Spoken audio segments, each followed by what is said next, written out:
Bette Midler is an extraordinary entertainer. Real legendary is Bette Midler. Funny, brilliant, clever, a goddess. What's more fun than getting out and shaking your tail feathers? Nothing. A riotous blend of showgirl, Wonderful singing, wonderful backing group. show off, She's outrageous, she's vivacious, she's a triple threat. and razor-sharp wit. I was really shocked. She's a very brave performer. She can sing the blues 1 minute Everything she does comes from her heart and her soul. and turn the air blue the next. My boyfriend Ernie put one hand upon the radio and the other hand upon his appendage. She's not afraid of saying outrageous things. I said to him, Ernie, darling, he is only trying to heal the sick, he is not trying to raise the dead. A little campy, a little racy, but a heart of gold. Bette's sassy and brassy humour has been shocking us for decades. Oh, I don't ever want to become a family entertainer. I think family entertainers are boring. This pint-sized powerhouse is genuine show business royalty. Voice, personality. That is a special human. Nobody sounded like her, nobody ever looked like her. She was one of a kind. She still is.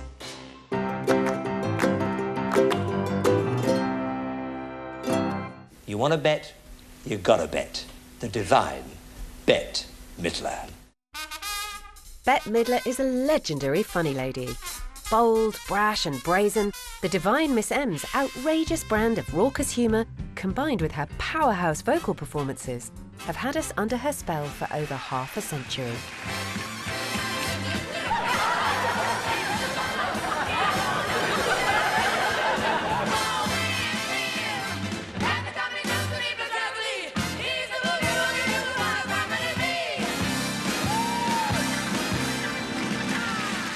I mean, underneath all this drag, I'm really just a librarian, you know that?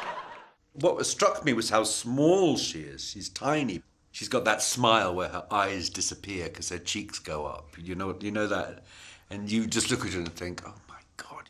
She loves the curious mind. She loves the funny person. She loves the intellectual wit. She's really an interesting bunch of women. There is nobody else that could do what Bette does. I think people think they are a Bette Midler type. I like to think of myself that way, but I'll never be able to do what Bette does. That's it, there's one. Bette's story began in 1945 in the suitably exotic location of Honolulu, Hawaii. Her father was a Navy contractor, so they moved from New Jersey to Hawaii. There was just a little bit of a boom for Navy families, and so she grew up there. Growing up in Hawaii, it was beautiful, but it was also incredibly trashy. And I think Bette became fascinated by the sort of vulgarity and the sort of lurid quality of Hawaii. Hawaii is an unlikely place for a showbiz legend to come from, but it also produced President Obama, so surprising people have come from there, and clearly there's a great talent pool in the island. Imagine her in Hawaii. You can't put her into that context, really. To me, she's so New York, and I can't imagine her surfing. White and Jewish, the Midlers were always outsiders on the islands. My family was the only white family in our whole community, and it was pretty rough. It was very, very rough. That's why I don't care for bigotry of any kind, because I've had the brunt of it, and I think it's really, it's cruel and unfair. Bette was beloved and adored by her mother Ruth, but for all intents and purposes, completely misunderstood by her father. What about your dad, though? I mean, he's proud of you, isn't he? I've never been able to figure him out. You know, you go through your whole life with these people, and you don't really ever get to know them. You're still a stranger till the day you die, and that's the one question that you probably carry with you to your grave. What did he mean by that? You know? Her father was quite a distant, quite an authoritarian figure who didn't have any interest in show business at all. He used to say show business is a waste of time, whereas her mother loved 30s and 40s movies and named all her daughters, you know, after great movie stars. And of course, Bette is named after Bette Davis. Her mother's love of show business rubbed off on the teenage Bette, who dreamt of being a star, taking any work she could to make those dreams come true. When you were in Hawaii, you worked in a canning factory, wasn't it? Yeah. Pineapple canning factory. Pineapple cannery, yeah. What did you do? I was the chief chunker. In 1965, aged just 19, Bette swapped pineapple for the Big Apple when she followed her heart and tried to get a break on Broadway. She knew that if she was going to make it, and that's all she ever wanted was to be a star, she knew she had to get to New York. She lived in a hotel, a down and dirty, dingy hotel room on Broadway. And she had this theory, if I can't be on Broadway, I'll live on it. When I went to New York, I actually did study with Lee Strasberg. I studied with him. Well, I can't call it studying because I didn't have a clue what he was saying. I listened real hard, but I thought, my God, he speaks a different language, doesn't he? After a year of endless auditions, the single-minded Miss Midler landed a part in what would become one of Broadway's longest-running musicals. So Bette did finally get into Fiddler on the Roof on Broadway, although, you know, first she was told you're too Jewish for the part, then she was told you're not Jewish enough. So she started off in the ensemble, and then she got the part of Seitl, the eldest sister. Dear Yenta, see that he's gentle, remember, you were also a bride. It's not. Bette's gutsy and spirited vocal delivery made hers one of the show's standout performances. Matchmaker, matchmaker, But after 3 long years in Fiddler, Bette decided to turn her back on the Great White Way and totally reinvent herself. Bette could have had a very successful career on Broadway. However, in the early 70s, there was a thriving counterculture scene. There was a very exciting gay scene going on, so she decided to enter the cabaret circuit. There's something happening here. But what it is ain't exactly clear. There was a big party going on, and I wanted to be part of that party. It was a real hotbed of all sorts of things. It was all happening on that bus. So I got off my bus, and I moved over to the other bus. Stop, children, what's that sound? Everybody look what's going down. It was very brave, and at a time when the cabaret scene in New York was shifting, and she played every club. Bette took her brand of feisty cabaret to tiny venues all over the bohemian districts of Greenwich Village and the Lower East Side, delighting audiences with her no-holds-barred performances. She was just wild and physically unlike anybody else I had seen before, because usually women singers came in gowns and had their hair coiffed. She was in a bustier and pedal pushers and stiletto heels and with that wild red curly hair and odd looking and uncensored sort of. She was fantastic. But it was one particular string of gigs that would get the whole town talking about both Bette and her unassuming young musical director. He wasn't really a singer. He was a very clever pianist who accompanied people.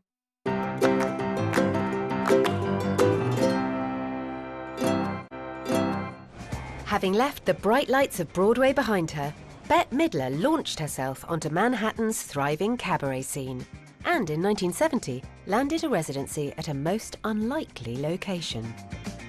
So she was doing her shows. She was playing all over town, every club, downstairs at the upstairs. She was playing the Baths on Saturday night, and you really couldn't get into that place. Bette's big break came when she was approached by the owner of a basement bathhouse and offered the slot of resident Saturday night entertainer. But the cabaret and the buffet weren't the only things on the menu. The Connell Bathhouse was a gay bathhouse where men would go to be with other men. They walked around only wrapped in a white towel. There was a pool in the middle of it, a small stage, and that's where she would perform. After coming off an avant-garde Broadway show, you've seen everything, but walking into these secret, it was like a secret society almost. You're going into an area that women don't, they're not very, and there might have been 10 women in the room, including her. She is the first great superstar at the Continental Baths. So what more can you say? Here she is, Bette Midler! As seen in this rare footage, the material was niche, but it was delivered with panache and supreme self-confidence. Stephen, you know, the owner of this dump, is making a concerted effort to find people who can fill my shoes or my blouses. There were 1,500 people in a room the size of where we're sitting. Yeah. And they all had towels around their waists and nothing else. Sort of steam bath. It was steamy. There was a lot of business going on in the back that I tried valiantly to ignore. Tinkling the ivories alongside Bette at the baths was a young man with a phenomenal music career ahead of him. Her accompanist happened to be an unknown musician called Barry Manilow.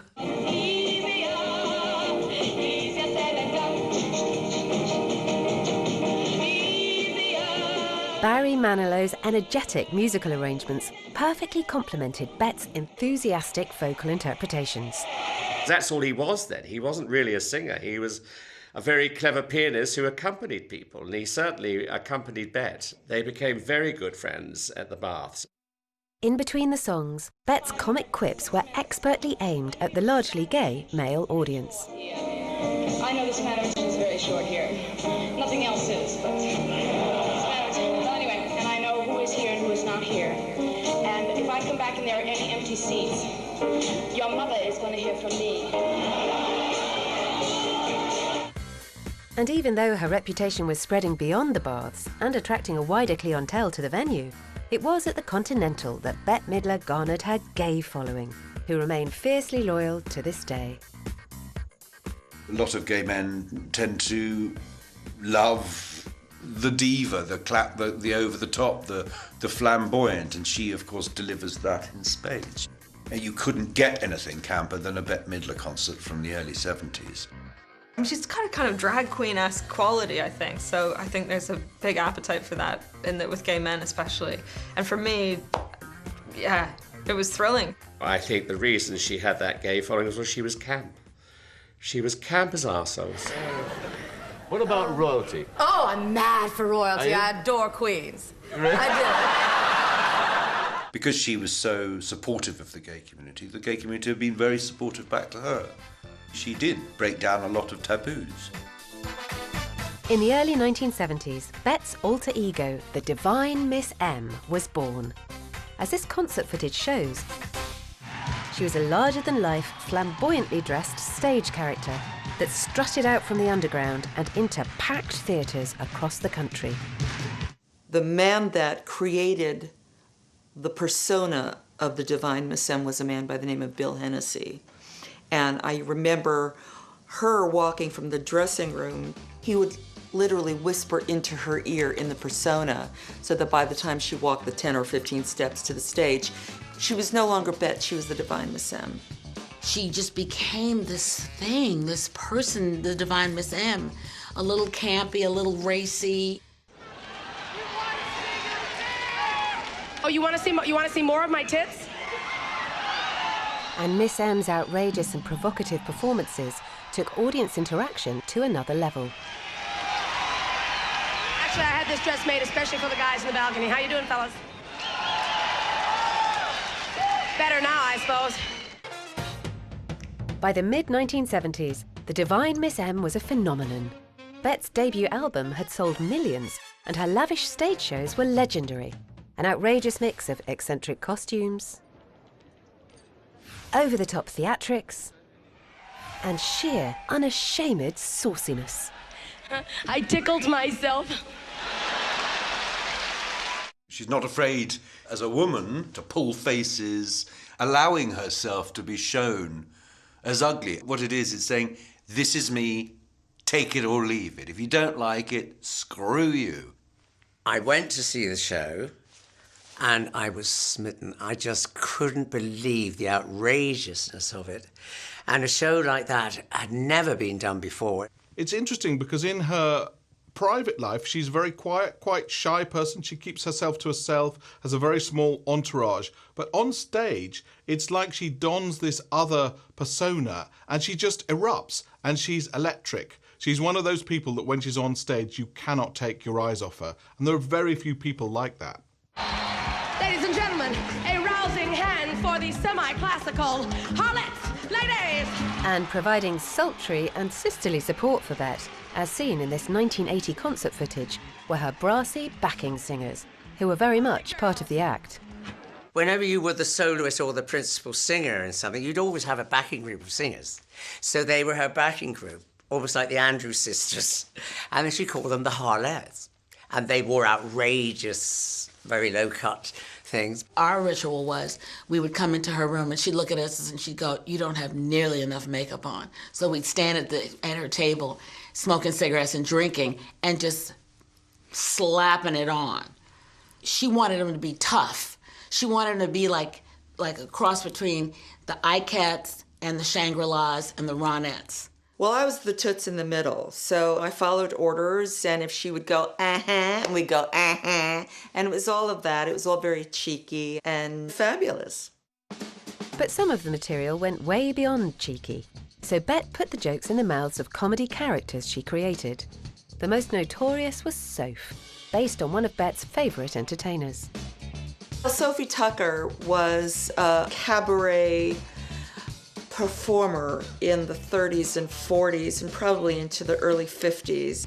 She was very glamorous and larger than life and talked about the men in her life. I mean, she was very risque. From Midler's point of view, she was a sort of dirty old broad who shot from the hip, told it like it was, sang great songs.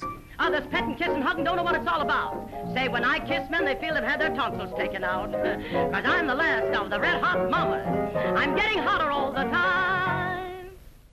But Bette's contemporary take on Tucker was an altogether raunchier one. It was the outrageousness, really, that I was so fond of, because she got away with it. I don't think anybody else could. It was the way she delivered it. I'll never forget it, you know. I was terribly drunk the other night. I woke up, there was an elephant in my bed. I said, "Lord have mercy, I must have been tight last night." "Well," said the elephant. And I think she was clever because when she did Soph, she was not being Bette Midler, saying these really outrageous things. She was Soph, and so I think that helped.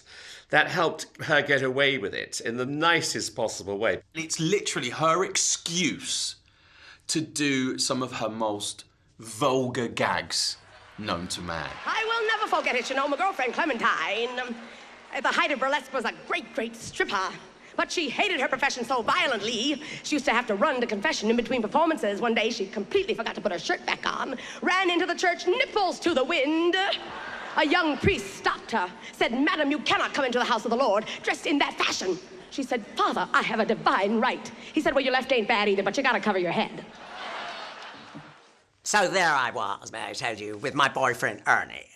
And he said to me, "Soph, when you're dead, I shall write on your tombstone, dead at last." I said, "Ernie, when you are dead, I shall write on your tombstone, stiff at last." Oh, I'll never forget it, I tell you. How different is your on-stage personality from the real Bette Midler? Radically different. I'm quite tasteful in my other life. Do you worry about offending people? Yes, occasionally, but not on the stage. I think the stage is like you know, they pay their money, they take their choice, you know. And while Soph was brash and ballsy, one of Bette's most memorable comic creations, Dolores, was decidedly surreal and exquisitely costumed. I remember seeing Bette Midler at the Palace Theatre in New York in a show which was like a revue, and there was a moment where she appeared in a wheelchair dressed as a mermaid, and it's one of the funniest things I've ever seen. An ingenious use of props further amplified the saucy seaside humour. Dolores Delago, the Toast of Chicago, in a wheelchair, a mermaid. Who thinks of these things? Part of what you always see with Bette is that no matter what she is bringing to the stage, there's always a bit of the tropics. There's always a mermaid's tail. There's always a lot of palm trees and fronds. You can take the girl out of Hawaii, but you can't take the Hawaii out of the girl. But even from the mouth of a mermaid, the material was as vulgar, crude, and shocking as ever. Don't you think I got pretty nuts the last couple of years with them bitches saying behind my back, the question before us is where's her clitoris? Bette is the one who delivers the lines. She's the one who's there she's the biggest personality. When she's on stage and she's, small, she fills up the room. Voice, personality. That is a special human. And gathering together with her harlots, Bette's shows always reached a lavishly produced and uplifting climax, sending her audiences home on a happy high.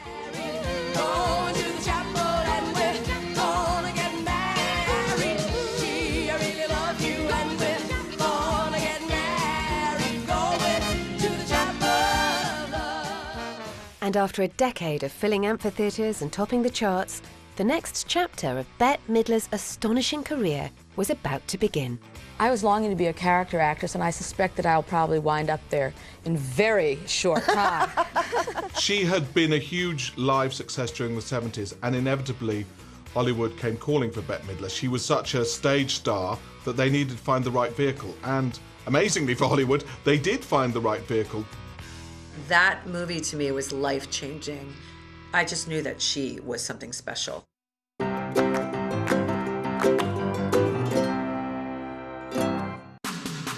During the first decade of her career, Bette Midler had made her name as an outrageously over-the-top cabaret performer.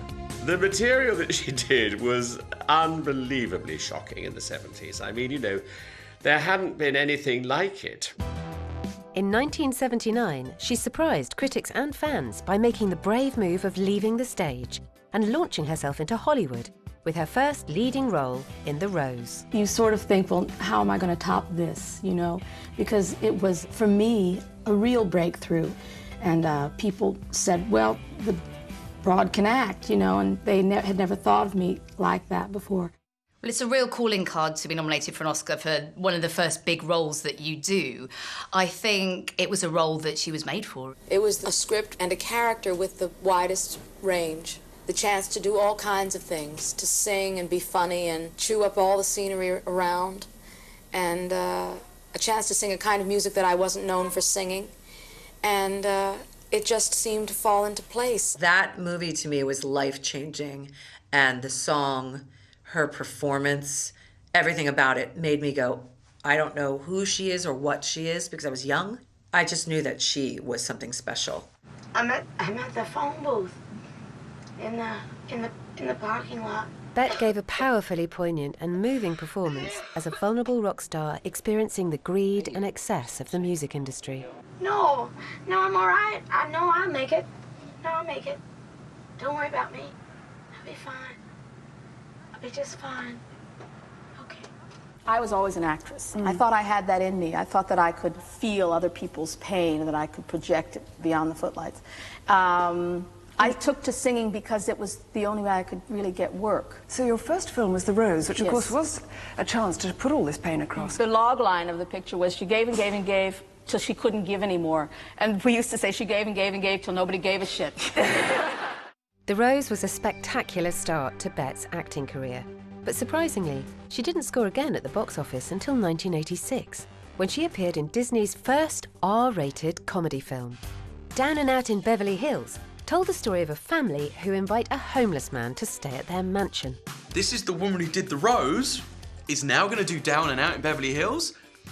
The two aren't linked in any way, shape or form. It's not the same Bette Midler, but it's such a funny performance, and I think that's the Bette Midler that we see in Down and Out in Beverly Hills that we then see going on in movies. Barbara, come on, you're overreacting to this a little bit, don't you? You don't know a thing about this. Working as part of an ensemble cast, Bette brought a frenetic and frenzied charm to the part of affluent housewife Barbara. And they murder us in our beds. Is that what you wanted? Barbara, Matisse loves him. Look.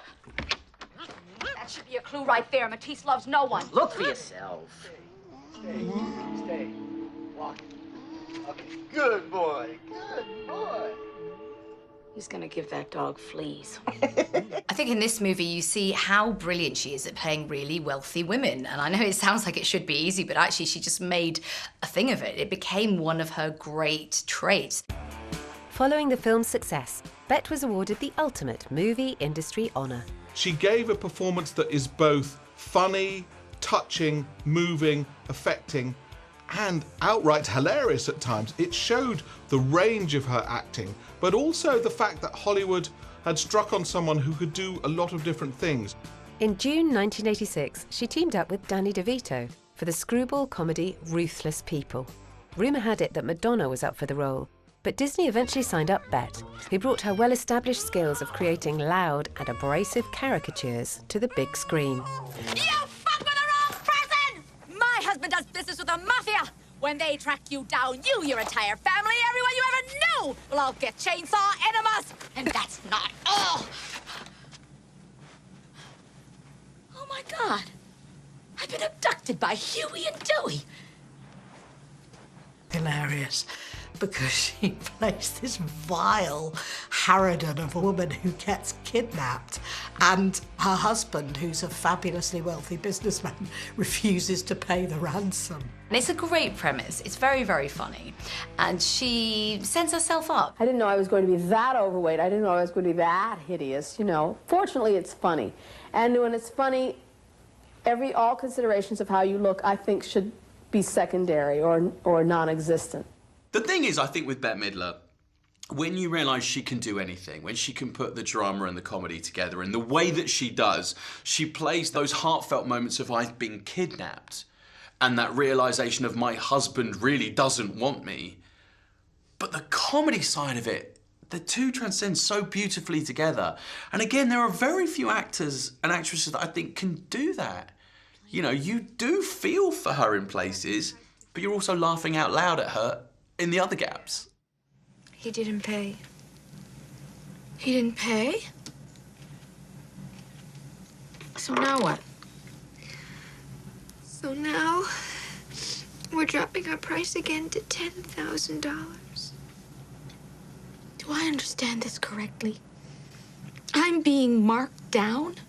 The scenes where she phones him to talk about the ransom are some of the funniest she's ever committed to film, because she lets rip in the way that she does on stage. She's somebody who is such a life force, she's such a force of nature, that she can invest those scenes with real passion, but also essentially with credibility. Now have you got all the money? $2.2 million in unmarked, non-sequential bills? You miserable scum-sucking pig! Oh, honey, I'm so sorry. They made me say that. Yeah, I got all the money. And it's all there in the briefcase? You scumbag, you lowlife motherfucker! Oh, dear. They made me say that, too. It's in the case, yeah. Hello. Disney knew they were onto a good thing with Bette's run of success. And in 1987, they made an extra effort to keep hold of her. Today is a very special day for all of us because we're here to finalize an unprecedented partnership between Bette Midler and Touchstone Pictures, which will make her the only woman in Hollywood holding an exclusive long-term studio contract. Bette's contract also gave her the opportunity to develop ideas with her own production company. And in 1988, she became producer for her next project, which brought together her acting and singing talents to create one of the most celebrated movies of her career.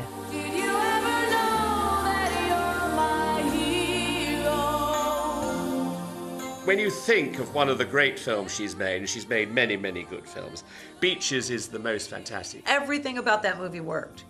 And I don't even know if it really made money in the box office. So much so, it wasn't really a hit, but so much more afterwards in the videotapes and the DVDs and just the cult following. I love it. Beaches has continued to gain fans over the last 30 years. Although the film is best remembered for its heartbreaking ending, Bette displayed her considerable comedy skills in some lighter moments, playing the self-centered performer C.C. Bloom. This is quite an apartment. Oh, do you like it? I'm so glad. Naturally, of course, you know we're paying through the nose for it, but really, I think it's worth every single penny. We're leasing, but we have an option to buy. It's so close to the theater and the stores, and remember when we said we wouldn't be caught dead about 14th Street? I couldn't bear that downtown squalor one more second. But enough about me, let's talk about you. What do you think of me? It stood the test of time. I mean, it is still one of those films that people go back to and go back to. You know, people watch that film hundreds of times and still will cry at the end, and I defy anybody to watch that movie and not have a tear at the end. It is just heartbreaking every single watch. She was stellar. And Wind Beneath My Wings is still making her millions today. Every wedding, you're gonna hear it. Sometimes funerals, even a bat mitzvah.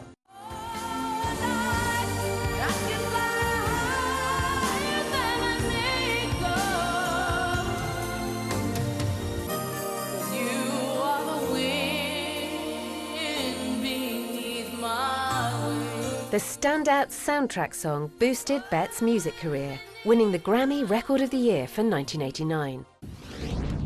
But in the 90s, she had a dramatic change of image and audience. I first became really aware of her when I saw Hocus Pocus. I was 6 years old. I saw it 12 times in cinemas. I was obsessed. I was completely obsessed by her. I loved that film because there's something I think so thrilling as a kid in seeing villainous adults and adults mistreating children. I think there's something really exciting about that, so I love those witches. And I just thought she was amazing in it. Her comic timing in that film is just flawless. You know, I always wanted a child, and now I think I'll have one. Toast! Hocus Pocus wasn't a particular critical success at the time, but since then Bette Midler has said it's her favourite film. At the time, it really bombed commercially and critically. It failed. But subsequently, it's become a cult hit. There's a wonderful scene where she and the other two witches storms the stage, takes over, sings a mesmerising version, a bewitching version even, of I Put a Spell on You, and totally steals the show. She's got an extraordinary makeup and weird teeth and bizarre hair, but it's still Bette Midler delivering the sort of bravura performance we've come to know and love from her.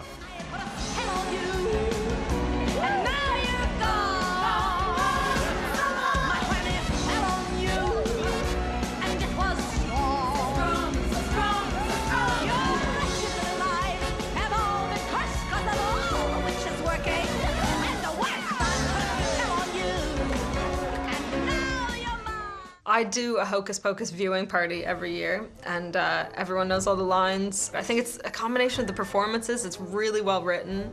It's tongue-in-cheek, but it's not like winking at the camera. It's played quite straight, considering it's about 3 witches who are stealing the souls of children. And it's just an amazing female-led comedy, and she's the heart of it. For more than 20 years, Hocus Pocus has remained one of the most popular Halloween films, continuing to make millions through DVD sales. But Bette's biggest blockbuster came in 1996. Made $100 million. $100 million for First Wives Club. Telling the story of 3 divorced women seeking revenge on their shallow ex-husbands, Bette was in good company. You've got Diane Keaton, you've got Goldie Hawn. It's a brilliant, brilliant movie. But Bette is always the punch. That's what she's there for. That's it. No, what? You'll never understand. Bette's blunt and outspoken performance as Brenda stole many of the movie's most memorable scenes. You are full of shit. What? So, okay, alimony sucks. Okay, you didn't get to play a policewoman in a Wonder Bra. But look at you. You grew up gorgeous, and thanks to Cher's pioneering efforts, you still haven't hit puberty. And once upon a time, you were a terrific actress. You've even got an Oscar to prove it. You spent your whole life with people sucking up to you. I'm sure Annie will agree with me when I say your perception of life is somewhat altered. I think everyone could somehow relate to it that had ever been dumped in their life, and I think that's why it became a phenomenon. Quite a dark beginning, but somehow they make the whole thing into this sort of riotous comedy. Bette Midler is supposedly the housewife character in this who's struggling for money, which is slightly against type, considering the kind of role she normally played. I'm a mere laborer, okay? You're a liar and a fraud. I have no money. I'm not rich. Really? No. Why don't you look in your purse? Bette's character may have dressed dowdily, but the script was as sharp, smart, and sassy as ever. Oh, God, make it go away. Shelley, look at you. My, the bulimia certainly has paid off. Don't start. What's the matter, Morty? Can't you buy her a whole dress? The iconic final scene in the white suits singing You Don't Own Me from the First Wives Club. Every drag show we talk about, oh guys, this tour, that's the closing number we're doing. And we never do it. I think we're afraid just not to do it right. She's just such a moment of sort of liberation and the fact that these 3 women are there for each other. I don't tell you what to say. I don't tell you what to do. So just let me be myself. That's all I ask of you. I'm young, and I love to be young. I'm free, and I love to be free to live my life the way that I want. Just say and do whatever I please. It's what Bette's films have, I think, which is fantastic female protagonists, huge heart, great comedy shtick, and fantastic song. The studio wouldn't make a sequel. The studio would not make a sequel, which is really weird because all three actresses wanted to go and do another one. They thought there was so much more to explore, and the studio said no. Wouldn't happen now, would it? There'd be about 10 of them. Bette's Hollywood career gave her a much larger audience, and in the new millennium, this increased fan base needed bigger venues. Bette will constantly sell out. That says something.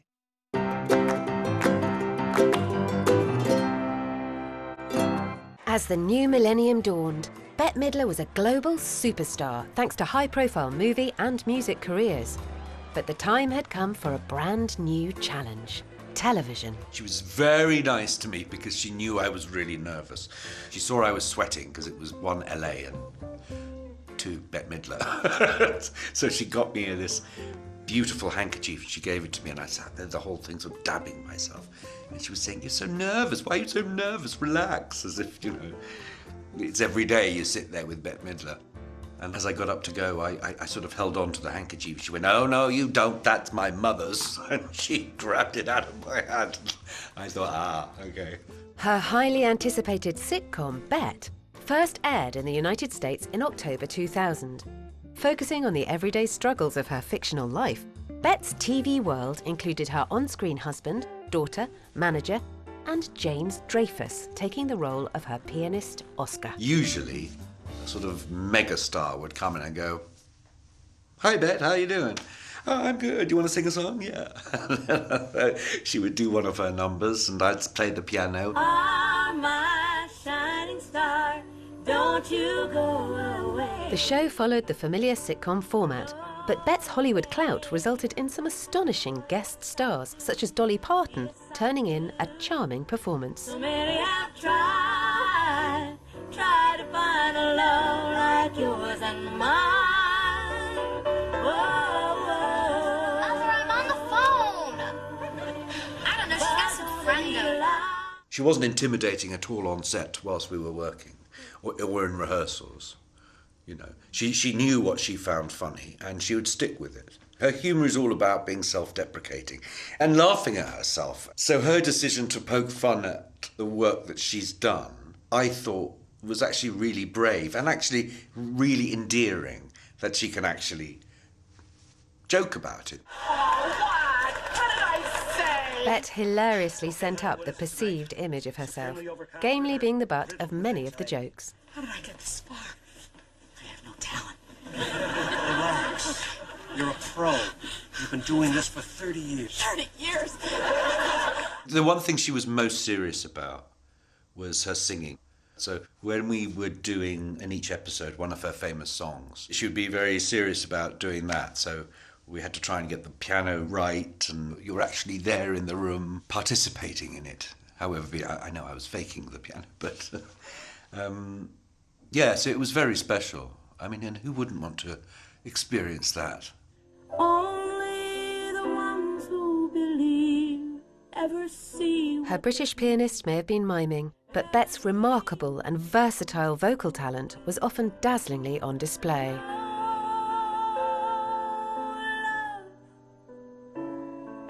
Turn me around in your arms,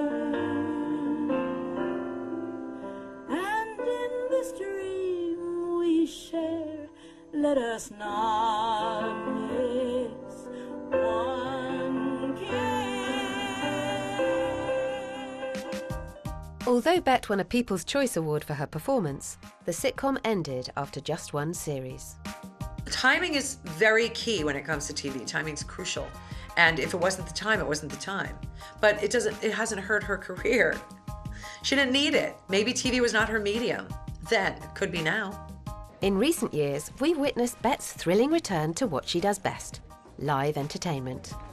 In 2007, the divine Miss M made an eagerly anticipated announcement. There have been rumors flying around for months and months. I am indeed coming to the Coliseum here at Caesar's Palace to headline, and I'm really excited!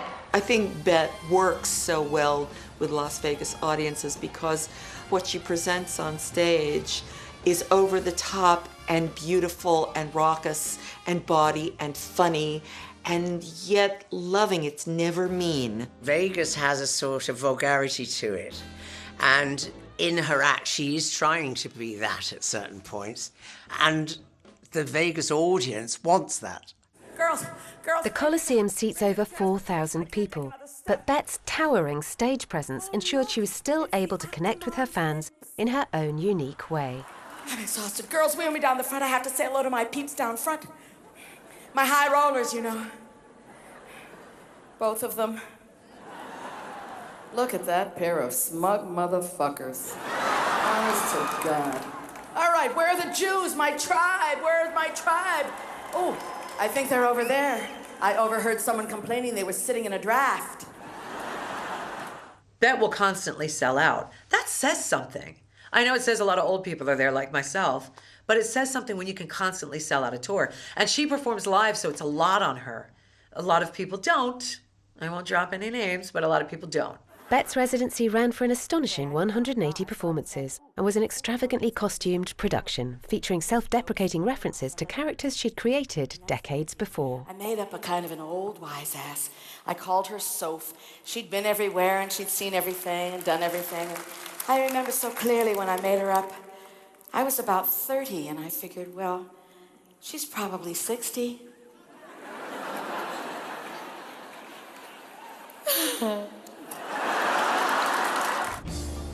In 2009, Bette found time to bring her talents to the Las Vegas of the North, performing for the Queen at the Royal Variety Performance in Blackpool.